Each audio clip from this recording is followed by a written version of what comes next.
Michael Clark coming to you between the lightning strikes in Galveston, Texas for the 2014 Kia Rondo.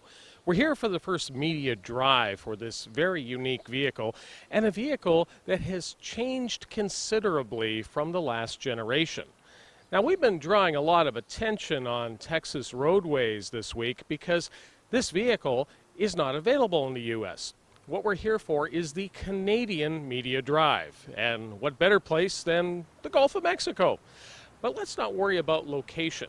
Let's worry about the segment, because the segment is a very unique one in the sense that a lot of people are looking at something that's going to serve the needs of family without having to be a minivan, and as well something that's very garageable and parkable. Well, that's where the Rondo has a unique opportunity. And when we think of the competition, there's really very few players. To date, if we're looking at 7-passenger capable vehicles in the class, we have things like the Dodge Journey, the Chevrolet Orlando, and on the 6-passenger level, the Mazda 5. Now, to make this vehicle unique for Canada, there had to be, in my opinion, quite a bit of styling infusion. As much as I like the practicality of the last Rondo, when you started to see the new design languages for Kia, it was starting to look very long in a tooth. Well, as you can see just from first glance, the new Rondo has adopted much of the styling cues of new Kia vehicles, such as the Kia Forte sedan. Important to note here, too, is that vision has been greatly improved. And we're going to talk about that a little bit more today on the road trip with our review. We're also going to stop in and see Rudy Lick. He's one of Winnipeg's premier restorers, and he's got some exciting vehicles to show off. Now, if you've got thoughts, feelings, or questions about anything automotive, whether it's new or classic, send an email to honkyourhorn@live.ca. And listen to the road trip every Saturday from 10 till noon on 680 CJOB for the latest in car news. The Kia Rondo is adopting much of the design language that we've seen on some of the newest Kia products, such as the Kia Forte sedan. The signature grille is something that will be seen on a lot of other Kia products, such as the coming Cadenza.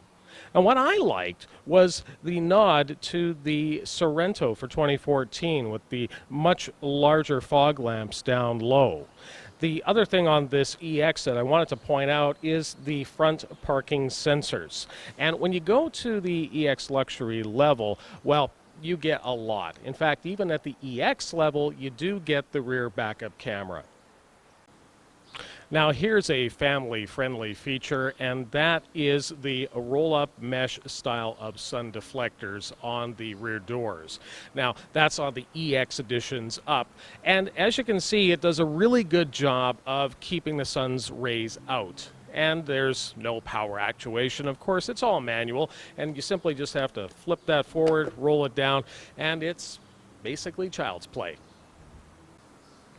Now, more manufacturers are realizing that people looking at a activity vehicle such as the Kia Rondo are looking for efficiencies.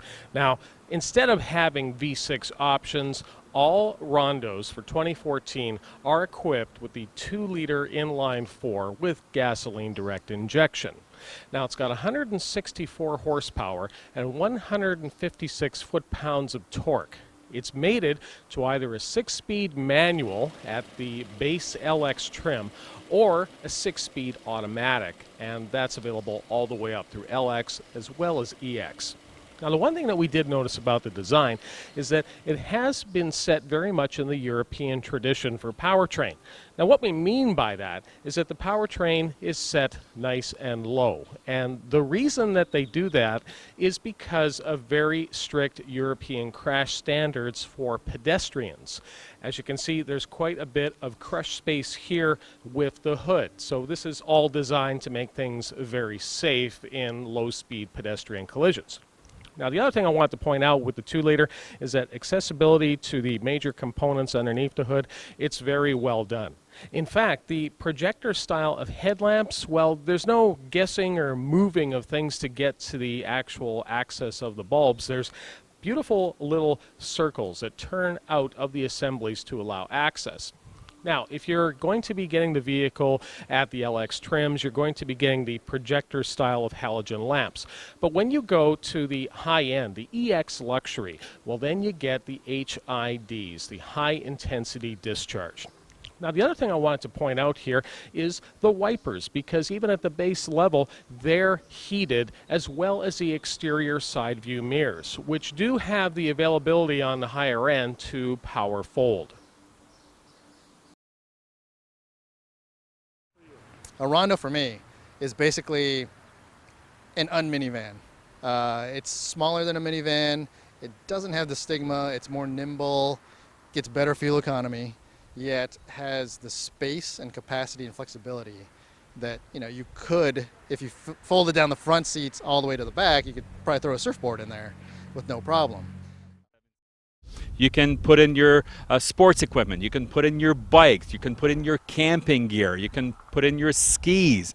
Roof racks are available also. So now we're offering a package that young family that's on a budget, great maneuverability, great safety, flexibility inside, like I said, with the 5 and 7-seater. So we're giving the customers the choices. Now, before we get into the what you can see story, let's talk about what you can't. Underneath the Kia Rondo is a torsion beam style of rear suspension. And the reason that manufacturers use these types of suspensions in these size classes is because it frees up the interior space. And when you've got a third row going on, you've got to make sure that you have a lot of interior space. Now, up top, we do have the rails to allow for the adding of racking down the road, and the antennas, the typical style that keeps down on wind resistance at high speed, which we'll be doing today.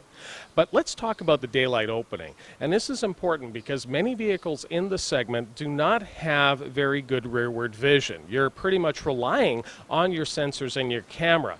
Now, even though the Rondo has this, you're going to have excellent rearward vision, especially if you're going to be flipping down the headrests in the second row if they're not in use. Now, what I also like about the way that the Rondo is set up is the low load-in height, so you don't have to worry about lifting things up too much. Now, once you get into the cargo area, you're going to notice that with the 7-passenger versions, that the seatbacks fold down extremely flat. And there's even an additional compartment to keep things away from pry bar eyes. But what I really like about what they've done here is inside. Because the thing that drives us nuts on the road trip is having a cargo area cover, which we want to use to certainly keep things secure, but where do we put it when it's not in use, or if we're going to be loading additional items in? Well, they've made provisions below this cover to allow the cargo area cover to be stored, and stored easily. Now, you've got your jack as well as your necessary tools underneath of that, but the spare tire is located underneath. It's the wind down variety, doesn't have a cover, so it's going to get a little bit sloppy when winter comes around. Now, when it comes to wheels and tires combo, well, at the LX level, you get into it with the 16-inch wheels, and this is on the manual transmission, so expect the plastic covers. But when you go to the automatic transmission, you jump to alloys. Now, this EX Luxury that we're sitting next to has the 18-inch, and something that we've seen on the higher-end Kias has been the machine face finish, complemented by the color and deep clear coat. It's a beautiful wheel, and it's something that's getting a lot of people's attention. What should also get your attention is the brakes. You've got ventilated front discs and solid rear discs. Now, while we're up front here, I should also point out that the suspension is a max strut design, but it also has the flex steer system. So that has the ability to adjust the vehicle steering feel from normal to comfort to sport. Okay, so basically what we've done with the Rondo, we've listened to customers, and that's one thing we do very well at Kia. A lot of people say, okay, your automatic climate control, I can choose defrost and basically footwell, or front vent and footwells. I cannot have all three together. So what we've done here, we've designed a 3-duct climate control system with each its own individual actuators and buttons. So now you just want basically the air to go to your feet, you can choose that.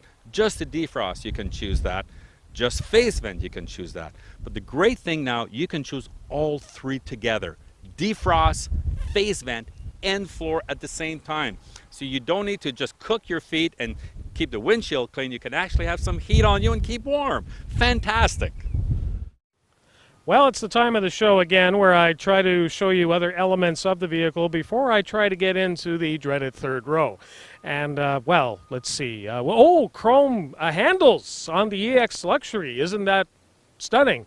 The 18-inch wheels with the machine face and the paint and the clear coat. Okay, we've talked about that.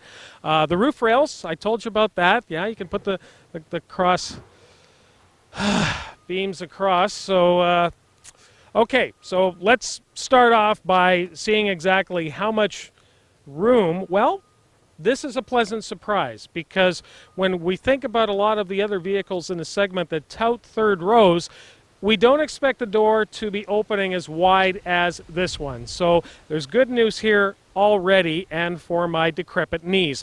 Now, the other question will be is how easy is it going to be to get into the seats? Because we found that some of the folding mechanisms that exist on models in this class, well, it's approaching origami. So we don't want to be using a lot of energy, a lot of exertion, because we also have to hold a microphone because that's the kind of budget we have on the road trip. So what we're going to do is we're going to get this into place for you. Now, what I like already from looking at the actuation is that you don't have to do a lot of thinking here. All you have to do is go up to the top lever, release, and bring forward, and slides forward extremely well. This is not something that's going to be binding. There isn't a floor mat issue in respect to that binding in those tracks. It moves extremely well, extremely fluid. And the other thing that has to be remembered with both sides of this 40-60 split is that you can adjust the seats fore and aft. So if you want to give the people in the third row a little bit more room or squash them into oblivion, you have the abilities to do both. Now, what we're going to do next is show you how much room is actually in the third row. Okay, folks, now we put the seats forward for the purposes of filming and no crew. So let me just flip back here into the outward position. And let's talk a little bit about the room that we've actually got here. Now, I may want to think about actually putting my hat off to the side. The other thing I noticed here, too, is that we want to make sure that we've actually got this locked in and out of the way for the center row position for the tether. So keep that in mind. It may nick you in the eye if you're not too careful, but I'm sure we can get it out of the way. Now, let's talk about positioning. Now, it's important to remember on a vehicle like this that there's no additional actuation. We can't get any additional recline out of this seat back. What you see is what you get. Now, with the headrest in place, and have to remember that we still have some compromised space here. Now, I'm 5'8", and I'm touching the ceiling. So realistically, this third row seat is going to be the hero seat if you're putting a couple of extra kids in from the team, from the dance class. Probably not the hockey class, because once you, of course, fill this vehicle up with people, you're not going to have that much more additional room for cargo. But the one thing I should point out that needs to be considered, and why these seats continue to be hero-style rows, is because for people our size, there really isn't a lot of comfort. There isn't additional padding. There isn't additional climate control, venting, or anything like that. You should know that the armrest areas here on the driver's side, there is a bit of a tray, so it's something of an armrest, but there is no padding.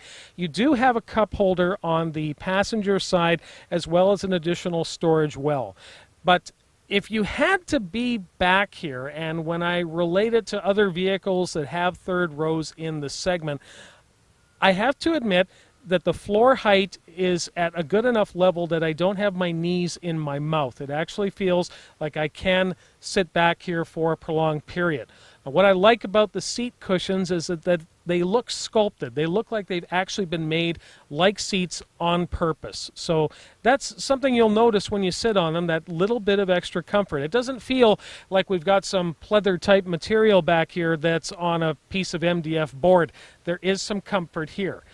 But again, we have to stress that this is really a hero seat, and if you're looking at a 7-passenger style of vehicle in this class and hoping to make it a replacement for a 7-passenger minivan, you may need to think again. Well, I just got back from the chiropractor. No, I didn't. Actually, I have to admit, for a vehicle that is touting itself as a 7-passenger solution, you'd be surprised at how much room is actually in that third row. But as we mentioned, it really is something that you're going to be using more on a temporary basis. But even when you need to use it on a temporary basis, doesn't mean that it can be something that's very difficult, hard to get into. It's got to be easy. Otherwise, you might as well just go with the 5-passenger configuration.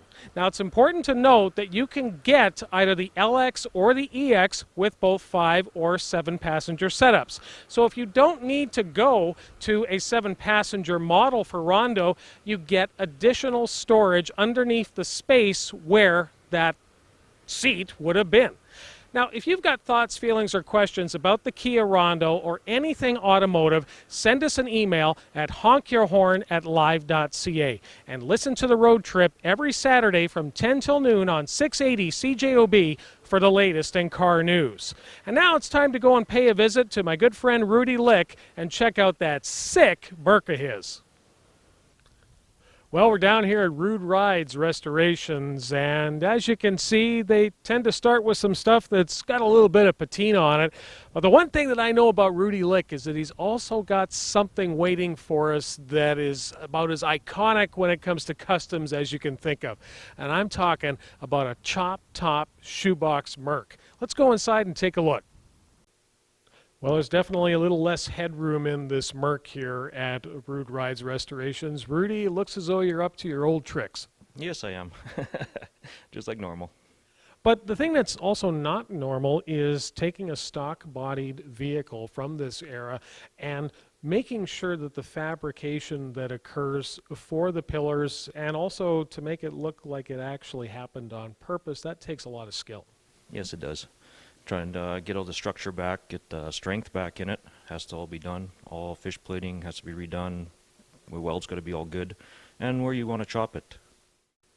Now, as we've seen with a lot of other builds that occur, whether it's a chop top or even a regular custom, a lot of these vehicles are started, but they have to come to somebody like Rude Rides to get them to the level of quality that they need to be a proper driver.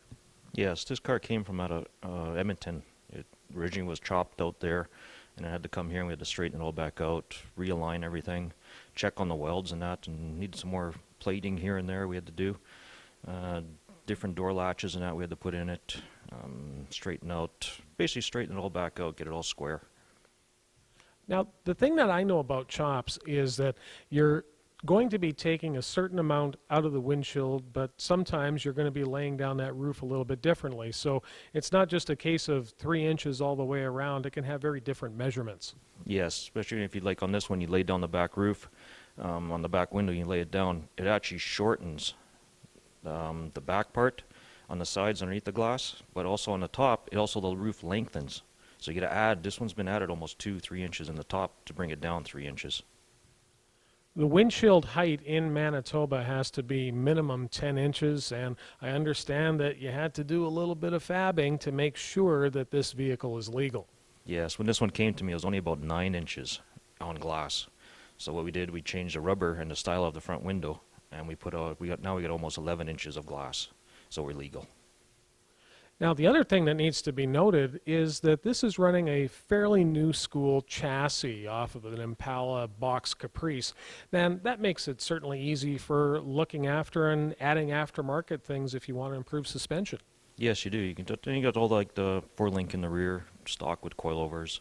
The front's all modern ball joints and everything else. No goofy arms like that, or steering boxes, regular GM. Basically stuff you can buy right off the shelf.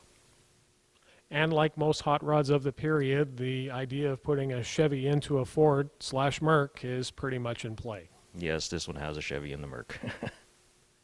I noticed too that you've got things dismantled right now for putting in the wiring harness, and good to see that you're not playing around with any of the old wiring. No, there's a newer harness aftermarket in here. all labeled. Everything has all the electric fans, everything like that, all for the heater box and that, everything.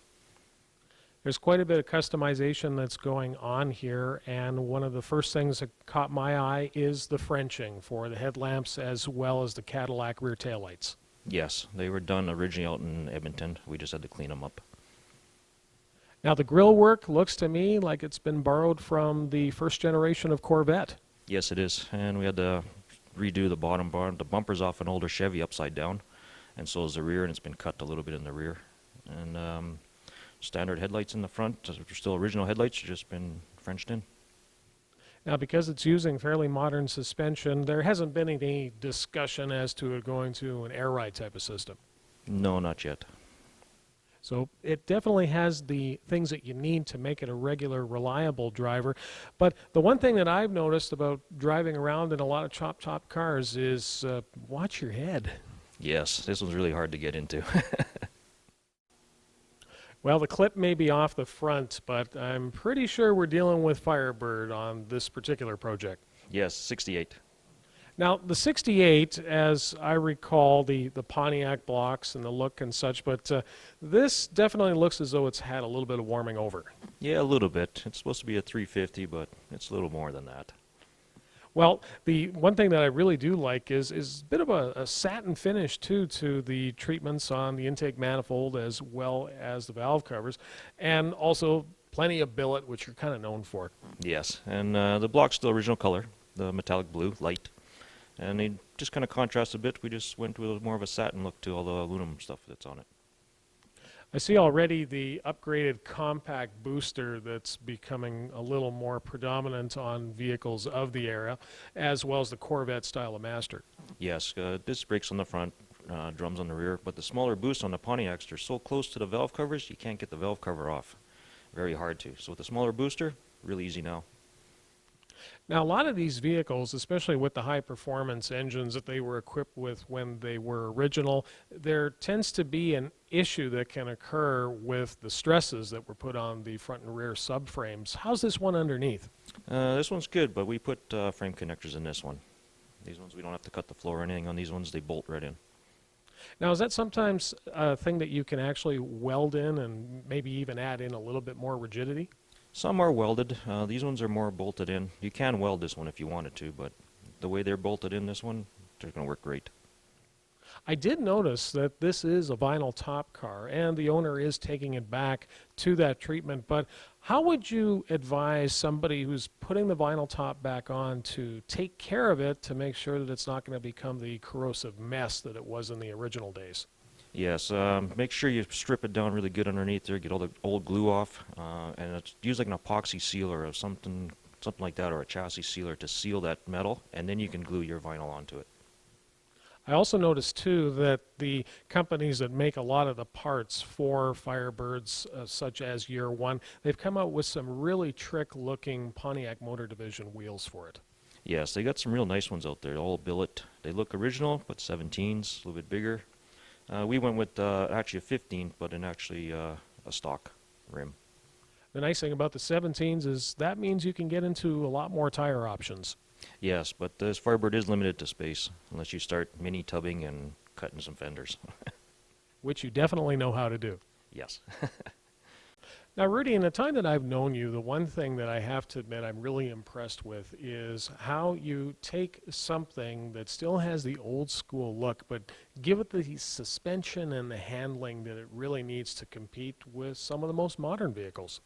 Yes, like example here, this 49 Chevy step-side truck. We're putting all C4 Corvette suspension in it, and with a 502 injected motor, crate motor. So it's going to go, but it's going to handle like a normal Corvette. Now, I've already noticed the initial stages of the fabrication, and because a 49 Chevy never had the mounting points for a lot of the suspension pieces from the Corvette, you have to fabricate straight from scratch. Pretty much all the framework's got to be redone just to set everything back in. Let's talk about the amount of measurements that have to go into making sure everything is straight and true, because it's one thing to put it together, but if you can never get it aligned, you're going to have a lot of issues. Yes, lots. You got to make sure all your center lines are there, make sure all your measurements, figure out what ride height you want it at, to adjust suspension to fit that and make sure the truck or whatever vehicle can actually handle it. I've already noticed looking at the bits here that they seem to be in relatively good shape, but the nice thing is that there's so much extra aftermarket performance pieces for C4 Corvette. This is pretty much limited to your imagination. Yes, there's lots. There's coilovers, all the bushings, all high tension rear ends are out there now. There's lots and lots. Any other special fabrications, or is this maybe going to be something that looks like it's got the patina body with a lot of scary good stuff underneath? Yes, this is going to be one that I can't paint. So it's got just the right amount of patina. Yes, it does. It's basically going to look like you drove it out of the barn. Well, Rudy, I've got some good news for people who are a fan of your work. You're just in the process of getting your new website up, and tell us what people are going to be able to see when they go there.